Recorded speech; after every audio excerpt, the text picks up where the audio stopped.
Hello, everybody, and welcome to another episode of From Pillow to Post. I'm Joe White. This is going to be kind of a short episode because we're only covering one topic here. But as you can see by the picture on your screen, we're going to be covering the Mauro Ranallo, Corey Graves kerfluffle that has gone on the last 24 hours, or 48 hours, I should say. During TakeOver, Corey Graves sent out a tweet that said, "Hey guys," basically saying, "Hey, there's a WWE Hall of Famer and a former Ring of Honor champion in there, and they can't get a word in edgewise over Mauro Ranallo." Now, the funny thing is that the tweet before that was him tweeting a thing from Ice-T saying, "Social media has made too many of you comfortable with disrespecting people and not getting punched in the mouth for it." Corey Graves tweeted that right before he trashes Ranallo. But I feel like I need to fully disclose something here before we really get to the meat of this thing and get to my opinion on this. As people who follow me on Twitter know, and as people in my personal life know, I have been battling with the same type of depression that Mauro Ranallo has for the better part of my life. It runs in the family. It's genetic. We're just a bunch of crazies, I guess you could say. I am formally diagnosed with manic/bipolar depression. It sucks, and some of the symptoms of it is you have frequent mood swings. You could be feeling at the top of the world, the greatest thing living, and then 5 minutes later you want to fucking kill yourself. There'll be days where I want to get up and tackle the world, and then there'll be days where I'm just like, can't I lie in bed and not do anything? Can I just shut myself off from the world? There'll be times where I want to record podcasts and I want to do 5 or 6 in a row, day after day after day, and then there'll be months where you don't hear from me. Which is sometimes why you see gaps in between, why I don't post on a regular schedule. I've been on medication for this for the last 2 years now. It's not something to play with. It's not something to tread lightly on. When I'm off my medication for it, I definitely feel a difference. My family notices a difference in me. The people around me notice a difference in me. So it's not something to play with, and it's not something I take lightly. So to have Corey Graves tweet something like this, I kind of take it two ways. Do I think he was purposely trying to, quote-unquote, trigger Mauro Ranallo? I hate that word. I hate the word. You triggered him. I hate that. And yes, Mauro Ranallo said on social media leading up to it, "I'm having a bad weekend." So does that mean we're just supposed to not criticize him? I'll tell you right now, I couldn't stand his fucking commentary over the last couple of weeks on NXT. All the pop culture references and all this just drive me nuts. It's not my cup of tea, okay? Should Graves, seeing as how he works for the WWE, should he have tweeted out what he tweeted? No. That's why most jobs nowadays have what's called a social media policy, which means if they catch you tweeting or Facebooking or Snapchatting or Instagramming anything bad about the company or those you work with, they have the right to terminate you. It protects the company's ass. Now, it's kind of hard to do that when you're working for a company that wants you to have a presence on social media. However, the part that I have a problem with is Mauro Ranallo walking into the building the next day and basically saying, "He made fun of me, so I'm going home because I'm depressed."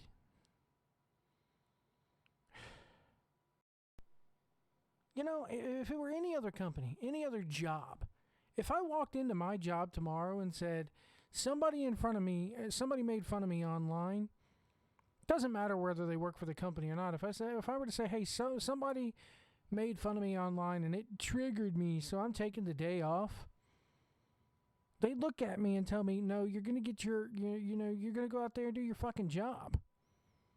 Because people are dependent on you. And you don't want to let those people down just because one little pissant makes a comment about you."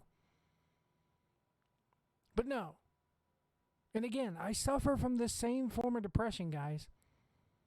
I had somebody on Twitter the other day go, when the whole Jim Cornette thing was going on, they were sitting there going, Joe, can you imagine if anybody ever took your opinion seriously? And I will admit that hurt. That kind of pissed me off. But you know what? You don't see me sitting there firing back at him, going, "Man, I'm quitting Twitter. I'm gonna go hide in my safe space." It's a 40-year-old man, for crying out loud, dude. And I don't know if, I think in that documentary a while back, he stated he is on medication for it, or he smokes weed to help him with this shit. Dude, come on. Come on. You can't sit there and take your ball and go home every time somebody makes fun of you, whether they work for the company or not. It's not the first time this has happened with this guy.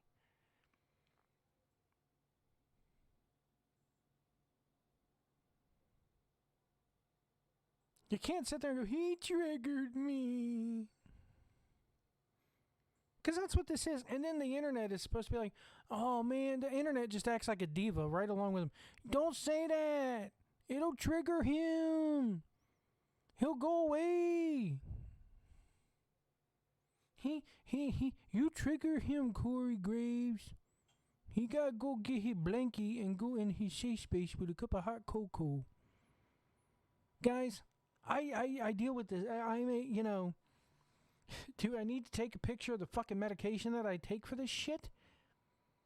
Do I need to give you the name of it? Here, I'll give you the fucking name of it right here. I'll get my big bag of meds out.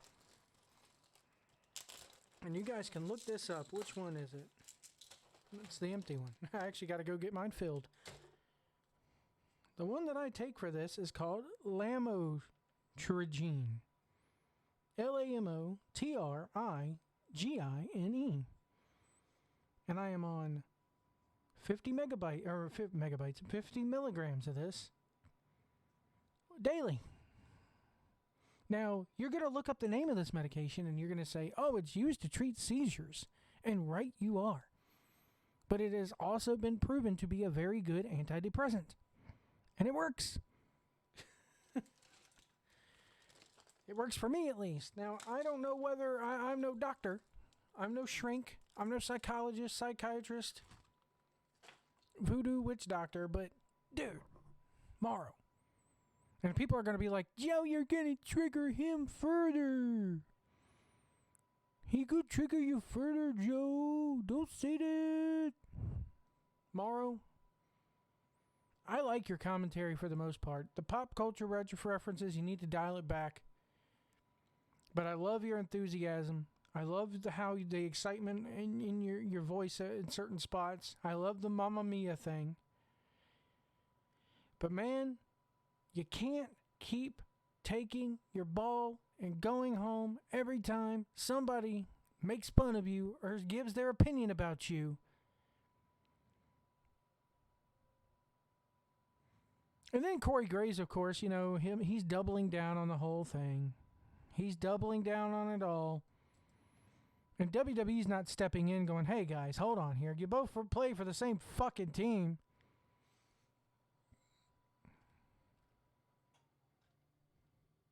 Corey Graves put on his Twitter, Facebook, like a little picture. 3 things cannot be long hidden: the sun, the moon, and the truth. And he it's a quote by Buddha.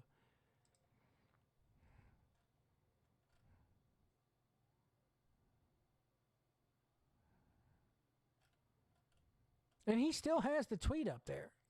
He says, just for the record, guys, I know you wouldn't know it, but there's actually a WWE Hall of Famer and a former Ring of Honor champion on commentary. I'm sure they have a lot to offer.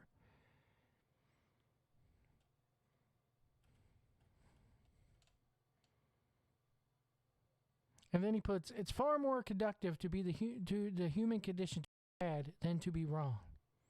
And I tend to agree with that. Again, there are times where I just want to hide in my safe space and not do shit, but I can't. I don't know Corey Graves' personal situation. Maybe he can, but if I took my ball and they don't like me, You know, if I'm out there making a delivery and one of my customers starts cussing at me because the price of their prescription is wrong, they triggered me. I'm not going home. I'm going home. I'd be fired. Well, Joe, they can't fire him. At this point right now, I don't get, they probably could. But they would get so much backlash on Twitter. Yes, they would, but you know what? It's a business. They're running. How many times do I have to say this on certain topics? They're running a business. Right now, Mauro Ranallo is a fucking liability. I'm sorry, folks, he is. He's a fucking liability, and I'll tell you why. Let's say it was the day before a takeover. And all of a sudden you had no Mauro Ranallo for takeover because Corey Graves triggered him on Twitter. Or somebody triggered him on Twitter. So he's going to take his blankie and his cup of hot chocolate and his storybooks and retreat into his safe space. And he's gonna get rid of his Twitter. He's gonna the Twitter thing I can understand. You nip it in the butt. If you don't want to see it, get rid of it. Okay. Again, was Corey Graves right to tweet what he tweeted? Probably not, because they're on the same fucking team, dude. It'd be different if Corey Graves was just Joe Blow fan who isn't in the business, who hasn't really, but he's not. He's somebody who has sat right beside Mauro Ranallo and worked with the guy.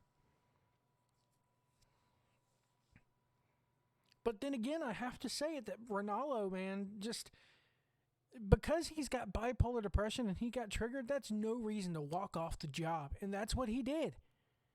Granted, he probably got it okayed from Vince, and Vince had to kowtow him because heaven forbid it gets out there that they fired the guy for being triggered. God damn. It's the pussification of America, man. I'm going to call my job first thing in the morning, and I'm going to tell them that somebody on Twitter triggered me, and I'm going to go spend the day in bed cuddled up with my cat and watching cartoons, and maybe I'll be back to work tomorrow if I'm all settled down. Was Corey Graves right to do what he did? Hell no. Was it wrong? Hell yeah, it was wrong. But is Mauro Ranallo's reaction to this? Well, Joe, if he doesn't do this, and he's going to wind back up in a mental hospital and like he did on the documentary. Come on, guys.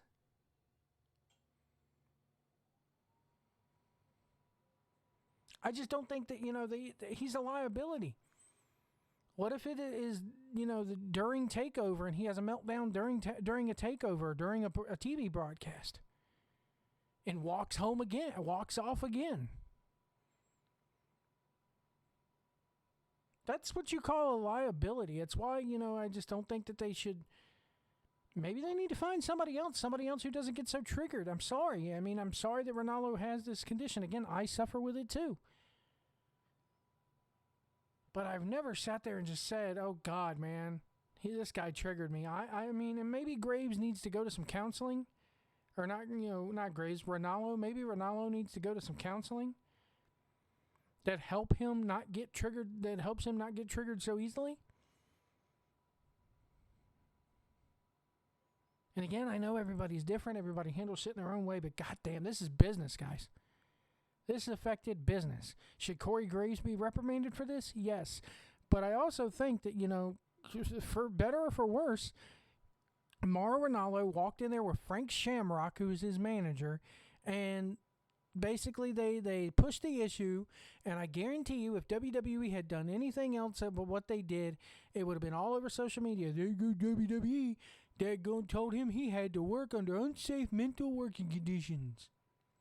Or heaven forbid they fire the guy, or suspend the guy, or tell him, hey, okay, fine, you're going to go away for 3 or 4 months or whatever, and until you think you can handle this job without getting triggered, don't come back. But but if you can, you're more than welcome to come around again. The door's always open. So is every time somebody triggers him and every time somebody makes Mauro Ranallo throw a hissy fit, are we supposed to give in? Is this what this is now? Is this the world that we live in now?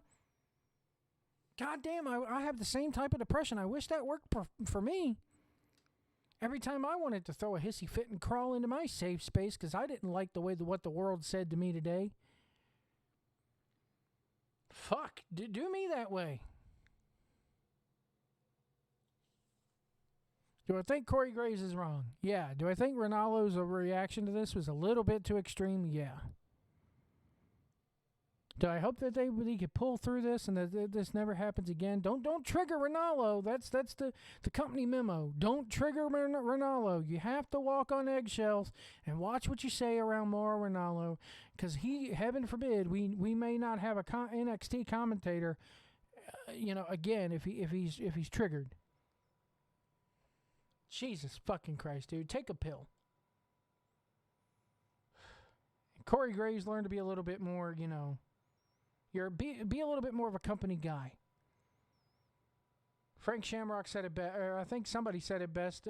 Brian Alvarez maybe tweeted it. Hey, you didn't bother to call Ranallo and say, hey, dude, can you run my opinion by you on this? No, you had to go out there and put it on Twitter, which triggered Ranallo. Two wrongs don't make a right.